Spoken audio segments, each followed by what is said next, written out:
One other nice workflow that I want to demonstrate while we're still looking at this particular group setup screen has to do with communication. So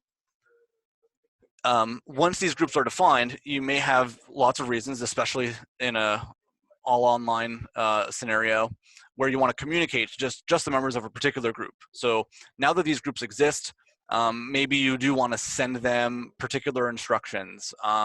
All right, everyone in group one, this is the news article I want you to read and respond to, or this is the case study that I need you to write a report on. Those workflows for communication are built in here in the groups tool as well. So let's say I wanted to send a course mail message to all the members of group one. You can check the box next to group one and then click this course mail button above. So what that's going to do is compose a message within course mail, and I can send this to myself as well if you really wanted to. Subject, group one instructions, and again, I could link to a news article, I could attach a file, etc.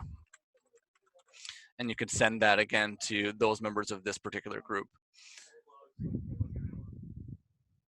I could do that for 2 groups at a time. I could say, all right, everyone in groups 1 and groups 2, you have the same due date. I just want to send a reminder. So you can pick and choose in terms of communication here. In the case that we just went through with self-enrollment, as soon as I created that, as soon as I got to the end of my, create a category and say I wanted 3 groups, etc., I selected self-enrollment. As soon as I clicked save there, those were visible to students. There's no concept of setting up groups really as draft. They'll just all exist. So the other thing that I'll mention though about visibility, and I'll mention it now because we're thinking about it, but it'll probably come up again when we go to create an assignment or create a discussion. One of the most common things that I'll hear from instructors about this when they're especially doing it for the first time, they'll say, all right, well, I've set up my groups, or at least, I know that the groups, the empty groups exist, and I have an assignment that I want to associate it with that. Students are telling me they can't see the assignment, they can't submit to the assignment. What happens when you have groups made and then you have either a discussion or an assignment that is associated with it? Students can't see the assignment folder or they can't see the discussion forum until they're enrolled in a group.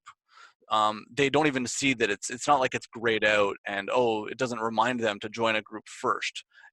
They just can't see, for instance, the assignment folder itself. So they think it's either missing or not there, and that's how they communicate that to instructors. But the actual problem is they just haven't joined a group yet.